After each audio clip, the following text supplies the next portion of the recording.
आदाब, मैं नीता सिंह हाजिर हूं हिंदुस्तान की सियासी, समाजी और इक्तिसादी सूरत हाल पर खास प्रोग्राम लेकर। यह है इंडिया। यह है इंडिया में आज बात आज़ादी के अमृत महोत्सव की। दरअसल आज़ादी का अमृत महोत्सव भारत की सोशियो कल्चरल, पॉलिटिकल और इकोनॉमिक पहचान के बारे में प्रोग्रेसिव है।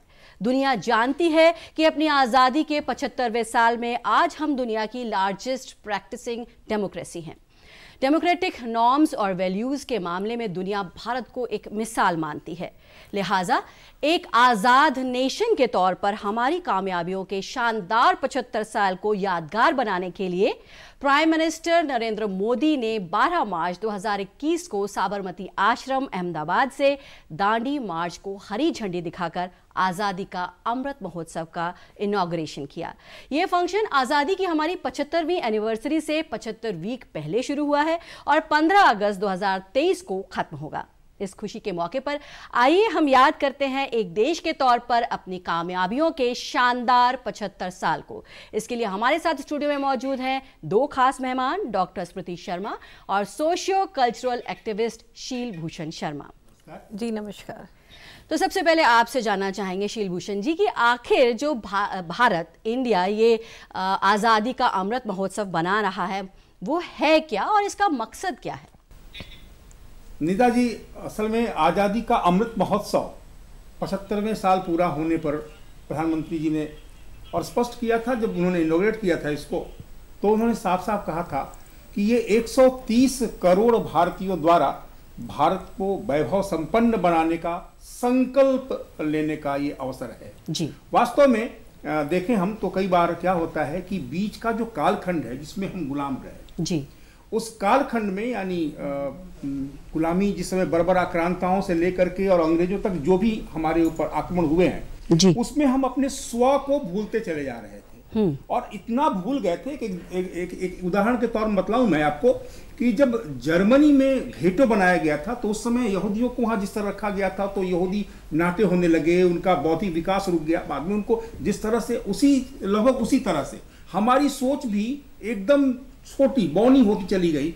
हम लगातार दबते गए, अपने स्व को पहचानना हमने भूल गए हम लोग। स्वतंत्र शब्द में स्व जो पहला शब्द है वो जो दो वर्णों का मेल है वो ही हम गायब हमारे मस्तिष्क से हो गया।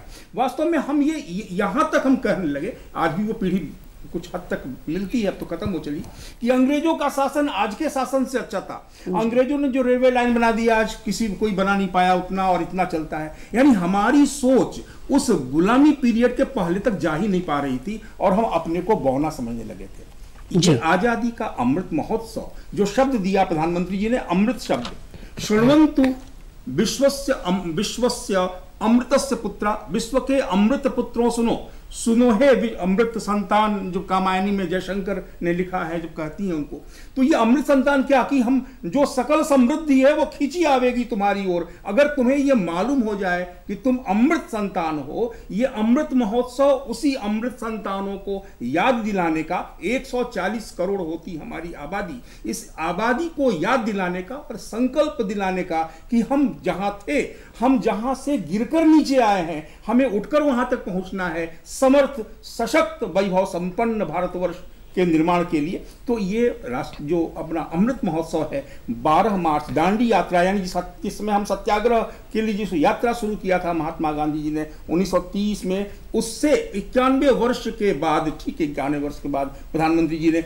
उसी तरह से 80 लोगों को लेकर के और दांडी यात्रा 51 दिनों का वो जो 28 दिनों चलने वाली, और इस तरह लगातार ये उन्होंने इसको शुरू किया। और ये संकल्प के साथ कि जिस आग्रह के साथ राष्ट्रपिता ने आज़ादी के सपने हमारे मन में आज़ादी के तार झंकृत किए थे, ठीक उसी प्रकार से हमारा देश ये 140 करोड़ लोगों का ये एक साथ आकर के एक जिसको बोले कि खड़ा होकर के और एक संकल्प ले कि हमारा देश पुनः वैसा ही वैभव संपन्न होगा जैसा कि 6वीं शताब्दी के पहले हमारा देश दिखता था। जी, तो आप जैसे कि कह रहे हैं शीलभूषण जी कि बहुत ही वैभवशाली हमारा इतिहास रहा है, उसको लोगों को याद करा के, उसको लोगों को उससे रूबरू कराना और आगे आने वाले 25 साल में एक संकल्प लेना, जिससे कि हमारी जब हम शताब्दी अपना वर्ष मनाएं तब भी हम वैसे ही वैभवशाली हों।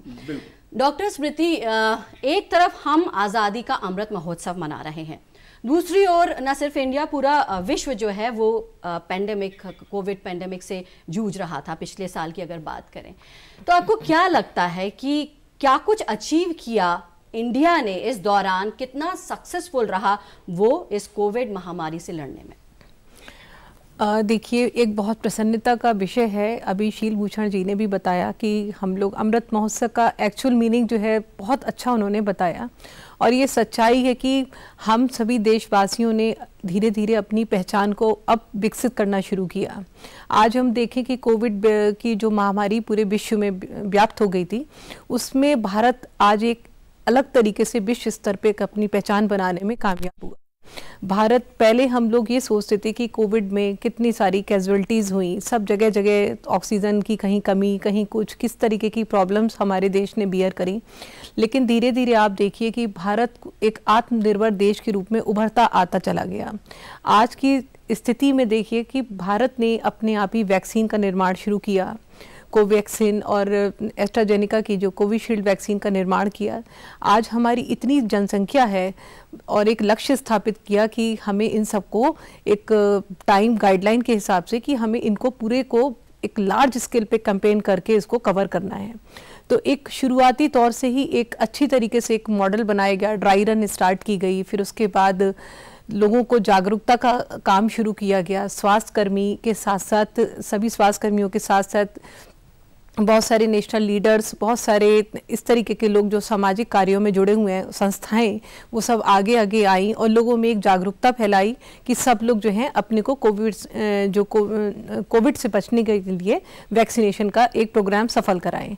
जब ये जागरूकता फैली तो आज की तारीख में हम जो अगर देखते हैं पिछले ये पूरे टाइम में हम लोगों ने एक रिकॉर्ड तोड़ एक टारगेट अचीव किया, जो पूरे विश्व पटल पे एक बहुत बड़े उस पे आ गया कि भारत ने इतना बड़ा टारगेट, मतलब 100 करोड़ जनसंख्या का कैसे पूरा कर लिया।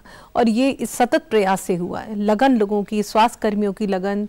जितने भी स्वास्थ्य कर्मी थे उसमें बहुत सारे लोग ऐसे थे कि कोविड से जूझते हुए उनके परिवार थे, सब कुछ थे, लेकिन उसके बाद भी उन्होंने जनमानस की सेवा करने में कहीं भी कोई भी किसी तरीके से भी कोई कमी नहीं दिखाई और सब ने लगन से काम किया। और आज हमने एक रिकॉर्ड बना लिया पूरे विश्व में, 100 करोड़ जनता को अगर हमने वैक्सीन पहुंचा दी डोज, तो एक बहुत बड़ा सुरक्षा कवच हमारे समाज में निर्मित हो गया। आज हम देखें तो जितने भी अब त्यौहार आ रहे हैं, एक आप देखिए मार्केट में एक लोगों के अंदर एक हर्ष उल्लास दिखाई दे रहा है। पिछले वर्ष आप देखिए इसी समय को सोच के देखिए कि सब एक social distancing word, physical distancing word है ना, मास्क लगाइए और इतना दूरी रखिए, जो प्रोटोकॉल से बहुत स्ट्रिक्ट थे। आज कम से कम लोगों के अंदर उतना प्रोटोकॉल तो आज भी हमें मानने हैं, लेकिन फिर भी वो भय का वातावरण काफ़ी हद तक जो है ख़त्म हो गया। आज लोगों के अंदर त्योहारों के प्रति उत्साह बढ़ गया। एक जो मानसिक तनाव था, अवसाद का एक माहौल पूरे देश में बना हुआ था, कहीं ना कहीं जाके ख़त्म हुआ, जिससे कि आज इस तरीके से भारत की जो अर्थव्यवस्था है उसमें भी काफ़ी सुधार आया। पहले जो हमारे देश में एकदम से जो हो गया था कि अब सबका जो है इकोनॉमी डाउन हो गई है, इस तरीके से काम हो गया, लॉकडाउन हो गया, ये सब चीज़ें हो गई। लेकिन हमारे देश की एक बहुत बड़ी कामयाबी है कि जो एक शब्द दिया गया आत्मनिर्भर बनाने के लिए, तो लोगों ने इस दौरान जो है जितनी चीज़ें हम लोग बाहर से एक्सपोर्ट कर रहे थे, ले रहे थे, वो सब लोगों ने अपने आप ही अपने घर में ही, अपना घर मतलब अपने देश में बनाना शुरू कर दिया। आज आप देखिए कि जितनी चीज़ें हम लोग बाहर से ले रहे थे, पीपी किट हो, चाहे ऑक्सीजन सिलेंडर हो, चाहे कुछ हो, ये सारी चीज़ें आज हमारे देश में खुद ही सब चीज़ें बनने लगी। तो आज हम लोग काफ़ी आत्मनिर्भर हो गए।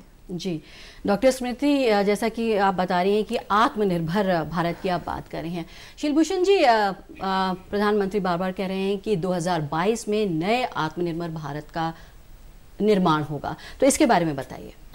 देखिए, प्रधानमंत्री जी का सपना है जी, और भारत की सरकार जो 75 वर्ष हमने जिसको बोलते हैं हम बीते इस आज़ादी के, लोकतंत्र के, होता क्या है कि जो आत्मनिर्भर भारत शब्द है भारत जैसे हम इतिहास में पढ़ाया जाता है और हमारे बच्चे सब जानते हैं, जो भी पढ़कर निकले हैं इतिहास से, जिनका थोड़ा बहुत भी परिचय हुआ है, वो जानते हैं कि यहाँ से सारा कच्चा माल चला जाया करता था। और जो औद्योगिक क्रांति पूरी की पूरी ब्रिटेन की, इंग्लैंड की, यूरोप की, जिसको हम बोले कि पूरे यूरोप की औद्योगिक क्रांति सिर्फ भारत के कच्चे माल और भारत के संसाधनों के बल पर हुई थी। भारत का संसाधन और भारत का कच्चा माल, यही दोनों जो है वो वहां पर कई बार हम कहें उसी के बल पर ही बहुत बड़ी क्रांति, जिसे औद्योगिक क्रांति कहते हैं, यूरोप जो सब बना हुआ है।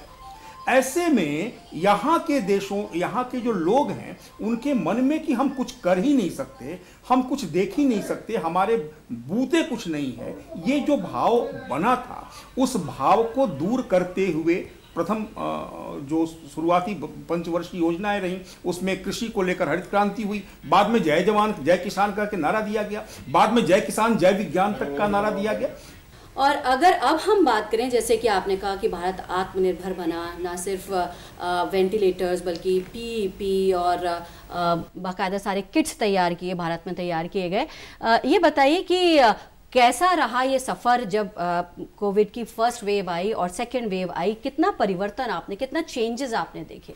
देखिए, बहुत अच्छा प्रश्न किया। देखिए, जब पहली वेव आई थी तो पहले तो ये रोग ही एकदम नया था सबके लिए, समझना, इसके लक्षणों को समझना, उसके ट्रीटमेंट प्रोटोकॉल्स को समझना, इसमें ही हमारे सब साइंटिस्ट, डॉक्टर्स जो सब इसके अनुसंधान में लगे रहे, उसमें ही एक टाइम लगा। लेकिन फिर भी आप देखिए कि उस समय से आज की डेट में, पिछले साल से आज की डेट में इतना परिवर्तन आया कि लोगों ने इसके ऊपर जल्दी जल्दी अनुसंधान किए। और हमारे देश की बहुत बड़ी कामयाबी थी कि इतनी जल्दी 10 महीने के अंदर वैक्सीन बना दी अपने देश ने। ये पूरे विश्व के लिए एक बहुत आश्चर्यजनक स्थिति रही। इसके साथ साथ ही आप देखिए कि लोगों के अंदर जो एक वैक्सीन के प्रति एक इनिबिशन था कि नहीं, इससे बहुत साइड इफ़ेक्ट्स हो सकते हैं, बीच में बहुत भ्रामक स्थितियाँ भी पैदा की गई कि वैक्सीन की वजह से ऐसा हो रहा है, कुछ ऐसे लक्षण उत्पन्न हो रहे हैं, तो लोगों के अंदर ऐसा हो गया कि वैक्सीन नहीं लगानी। लेकिन आप धीरे धीरे ऐसा जागरूकता जब फैलती गई समाज के लोगों के बीच में, तो सब ने वैक्सीनेशन कराया। आज फर्स्ट डोज के साथ साथ में लोग सेकंड डोज भी लगवाने आए। फिर अब दोनों वैक्सीन हमारी आ गई, कोवैक्सीन, कोविशील्ड, और भारत में अब नई वैक्सीन और भी धीरे धीरे लॉन्च हो रही हैं। तो ये सब होते होते जब एक सुरक्षा कवच की हम बात करें कि एक लोगों के बीच में भय का वातावरण ख़त्म होने लगा, तो धीरे धीरे लोगों ने और चीज़ों पे भी अपना ध्यान दिया। और जो उद्योग धंधे जो बिल्कुल ऐसे हो रहे थे कि धीमी गति से हो गए थे, उस पे भी सब पे रफ्तार आई। आज हमारी बहुत सारी चीज़ें देखो कि जब तक हमारे मन का अवसाद जो है ख़त्म नहीं होगा, जब तक हम कोई काम नहीं कर सकते। मानसिक अवसाद हटते ही आज आप देखो सब जगह कितना हर्ष का विषय बन गया कि आज हमने 100 करोड़ का वैक्सीनेशन का टारगेट पूरा किया। सब लोग, आज हम लोग यहाँ पे भी बैठे हैं इसलिए कि आज हम लोग एक फुल कवरेज में है। तो ये सब चीज़ें जो है एक जश्न के रूप में ही मनानी चाहिए। और ये अमृत उत्सव का एक बहुत बड़ा पार्ट है कि भारत एक विश्व पटल पे एक बहुत बड़े उसके ऊपर उभर के आया है। बिल्कुल, जैसे कि आप कह रहे हो कि कोविड से लड़ने में भारत ने एक मिसाल कायम की है, जो आपने बताया माइलस्टोन्स अचीव किए हैं। 100 करोड़ लोगों को वैक्सीनेट किया है और एक दिन में 2 करोड़ लोगों को वैक्सीनेट करने का भी माइलस्टोन भारत के नाम पर है। तो विश्व पटल पर यह आया है। शीलभूषण जी, प्रधानमंत्री लगातार ये कह रहे हैं कि ये जो महोत्सव है, आज़ादी का अमृत महोत्सव है, ये एक जन आंदोलन है, जनमानस की भागीदारी। उन्होंने कहा है कि एक्टिवली पार्टिसिपेट करें लोग इसमें। तो इसको आप कैसे देखते हैं? देखिए, अगर सक्षम राष्ट्र बनाना है, समर्थ वैभव संपन्न बनाना है, तो ऐसे में किसी एक व्यक्ति या कुछ संगठनों के माध्यम से असंभव है एक राष्ट्र को ताकतवर रूप में खड़ा करने में। और इसीलिए जब प्रधानमंत्री जी कहते हैं कि जन आंदोलन के रूप में, यानी एक जिसको बोले कि जनभागीदारी, हर व्यक्ति इसमें भागीदारी ले। और भागीदारी कैसा लेगा? वो अगर समग्र वैभव संपन्न बनाना हो तो एक आत्मनिर्भर भारत का संकल्प लेना। हम जो कुछ भी हमारे पास हमारे संसाधन हैं, वो संसाधन हमारे लिए पर्याप्त नहीं है। हमारे जैसे एक कहते हैं कि 50 वर्षों का गैप है अमेरिका के साथ में हमारा विज्ञान का, और उसे हम बहुत जल्दी पूरा नहीं कर पाए, तो दौड़ में हम पीछे, हमारा राष्ट्र रह जाता है कई बार हर मामले में। लेकिन दौड़ता है अगर हमारा राष्ट्र। को अभी जैसे बता रही थी डॉक्टर स्मृति बता रही थी कि जैसे हमने पूरा कर लिया लक्ष्य और चमत्कारिक रूप से ये कोविड को जिस तरह संचालन किया गया, कोविड महामारी को जिस तरह से नियंत्रण में लेने के लिए अगर हमने दौड़ना शुरू किया तो हमारी रफ्तार बहुत तेज होती है। तो जब जनभागीदारी होती है, यानी जब एक बार प्रधानमंत्री कहते हैं कि एक दिन का हम खाना बंद कर देते हैं, लाल बहादुर शास्त्री के समय में तो खाना बंद कर दिया, प्रधानमंत्री जी कहते हैं एक दिन के लिए हम घर में बंद हो जाएं तो लोग स्वयं अपने आप स्वतः स्फूर्त एक दिन के लिए बंद हो जाते हैं। प्रधानमंत्री जी कहते हैं कि अवसाद के क्षण हैं, इस समय बहुत भयंकर विपत्ति आई हुई है, दुख के क्षण हैं, लोग दिया जलाएं घरों में ताकि अवसाद छटे, तो लोग एक साथ खड़े हो जाते हैं। एक साथ खड़ा हुआ यह राष्ट्र अगर जनभागीदारी जिसको हम बोलते हैं अगर खड़ा होता है तो इस राष्ट्र को दबा पाने की क्षमता किसी में नहीं है। ये राष्ट्र स्वयं खड़ा हो जाएगा। बस ये एक होकर मतलब सहना भवतु सहनौ भुनक्तु सह वीर्यम करवावहै, एक साथ खड़े हो जाएं, एक साथ चले, जो पढ़ा है, जो सीखा है, जो हमने देखा है वो एक साथ उसको अपने उपयोग में लाएं। अगर ये सामूहिक रूप से समग्र रूप से करते हैं तो एक भारत श्रेष्ठ भारत का सपना हमारा पूरा होगा। जी बिल्कुल डॉक्टर स्मृति, जैसा कि शीलभूषण जी कह रहे हैं कि एक साथ मिलकर काम करें तो सफलता जल्दी मिल सकती है। अगर हम ये पैंडेमिक को हैंडल करने की बात देखें भारत की, तो बहुत कम समय में जैसे कि आप कह रहे हैं कि वैक्सीन तैयार की गई और मैन्युफैक्चर अब इंडिया में कई सारी चीज़ें की जा रही हैं, वेंटिलेटर्स हैं, पीईपी है और मास्क हैं। ये सब कैसे पॉसिबल हो पाया? बिजनेसमैन, साइंटिस्ट सब इकट्ठे हुए, सब ने, गवर्नमेंट ने फंड मुहैया कराया, कैसे ये इकोसिस्टम बना और कैसे ये संभव हो पाया? देखिए, हमारे प्रधानमंत्री का बहुत बड़ा रोल है कि जैसे अभी शीलभूषण जी ने बताया कि जन आंदोलन, ये एक ऐसा शब्द है कि जब तक जनमानस अपने मन से, अपने हर तरीके से मन वचन कर्म से तैयार नहीं होगा कि हमें अपने देश के लिए ये सब करना है, देश के हित के लिए हमें क्या करना है। अगर हम आज अपने देश को ना केवल कोविड वैक्सीनेशन, हमें बहुत सारे पैरामीटर्स पे अपने देश को जो है अंतर्राष्ट्रीय स्तर पे आगे लाना है, तो सबका प्रयास, सम्मिलित विकास तभी हो सकता है। उसके लिए प्रधानमंत्री ने एक योजना बनाई थी, पिछली बार लोगों ने उसको इम्प्लीमेंट किया और आज भी हम लोग उसको इम्प्लीमेंट कर रहे हैं, जिसमें उसका था स्वच्छता अभियान। अगर स्वच्छता अभियान की बात करें तो स्वच्छता केवल ये नहीं है कि वैचारिक स्वच्छता भी बहुत ज़रूरी है। अपने आप को हम गुलामी की उन जंजीरों से अपने को मुक्त हर तरीके से करने की प्रयास करें। और जैसे प्रधानमंत्री ने एक डिजिटल इंडिया वर्ड दिया कि हमें अपने देश को डिजिटल इंडिया बनाना है, और स्वच्छता का अभियान के साथ साथ बहुत सारी योजनाएं हमने शुरू करी हैं। एक प्रधानमंत्री के भी कुछ योजनाएं ऐसी आई, जैसे आयुष्मान भारत योजना आई, और प्रधानमंत्री जी ने बहुत सारी ऐसी योजनाएं बनाई कि जिसमें समस्त जो हमारी जनता है उसके स्वास्थ्य के लिए योजनाएं बहुत अच्छी बनी हैं। जैसे अभी आप देखिए कि बहुत सारे आपने ड्रग्स और ये सब चीज़ों का समझ में आ रहा है कि किस किस तरीके से हमारे जन स्तर पे लोग इससे जो है आक्रांत हो रहे हैं जी। उसके लिए भी हमारे योजनाएं बनी हुई हैं, टोबैको के लिए, क्षय रोग के निर्मूलन के लिए, है ना, टीबी के निर्मूलन के लिए। अगर हम इन सब योजनाओं को अगर ढंग से, हमारे सब जितने भी पीएससीज हैं, हेल्थ डिपार्टमेंट के पीएससीज हैं, रूरल में, अर्बन में, सब जगह ये योजनाएं इम्प्लीमेंट हो रही हैं। इससे क्या होता है कि लोगों का अगर स्वास्थ्य अच्छा रहता है, अगर हमारे देश में आप देखेंगे टीबी के रोगी भी पिछले समय से अब बहुत कम हो गए, है ना, कुष्ठ के रोगी भी कम हो गए, और टोबैको के ऊपर जो इलेक्ट्रॉनिक सिगरेट्स वगैरह उनका उत्पादन, उन सब के ऊपर भी कंट्रोल अधिनियम वगैरह बनाए गए। तो इस तरीके से अगर आपका स्वास्थ्य अगर हमने अच्छा कर लिया जनता का, तो आपका मन भी अच्छा हो जाएगा, तो आप मानसिक रूप से कहते हैं स्वस्थ हो जाते हैं। जब आप मानसिक रूप से भी स्वस्थ हैं, शारीरिक रूप से भी स्वस्थ हैं, फिर आप एक अच्छे नेशन का जो है निर्माण कर सकते हैं। इसके लिए जो है आप आयुष्मान योजना का मैं आपको बताऊं, प्रधानमंत्री जी ने जो बनाई उसमें 5 लाख तक का बीमा जो है सरकार की ओर से मुहैया कराया गया जनता के लिए। जिन लोगों गरीबी रेखा के हैं, जो लोग किसी तरीके का पीएफ नहीं भरते, उनके लिए ये योजना बनाई गई। इस योजना के साथ साथ उन सभी गरीब लोगों को उन्होंने इसमें इंक्लूड किया, और इसमें आप किसी भी प्राइवेट हॉस्पिटल में, जो उनकी एक पूरी इसकी पैनल लिस्ट है, उसमें उन्होंने जो हॉस्पिटल, उन सब में कोई भी गरीब आदमी जाएगा उसका निःशुल्क इलाज होगा। तो ये सब योजनाएं बहुत अच्छी हैं टीबी के उन्मूलन के लिए, क्षय रोग के लिए और कुष्ठ निवारण के लिए। ये सब चीज़ें तभी हमारी इम्प्लीमेंट हो पाती हैं जब जन आंदोलन के साथ इनको कार्यान्वित किया जाए। केवल एक स्वास्थ्य विभाग अकेला इस चीज़ को नहीं कर सकता, उसके साथ में बहुत सारी संस्थाएं हैं, समाज सेवी संस्थाएं हैं, और जो आसपास के लोग भी एक दूसरे को जागरूक करें कि हमें इन सब चीज़ों से प्रिवेंशन के लिए और इन सब चीज़ों की कौन सी मेडिसिन्स हैं, कहाँ कहाँ हमें इसमें कौन कौन से आसपास के सेंटर्स हैं, कहाँ कहाँ से हम इसका मतलब ट्रीटमेंट ले सकते हैं, सब कुछ निःशुल्क किया गया है। तो हम अगर इन योजनाओं को ढंग से समझें, इनको प्रयास करें सब जगह जनमानस में इसको स्प्रेड करने के लिए, तो हम एक बेटर नेशन का भी निर्माण कर सकते हैं। तो हमारे दोनों गेस्ट यही बता रहे हैं कि सोच बदलने की ज़रूरत है और आज़ादी का अमृत महोत्सव हम मना रहे हैं।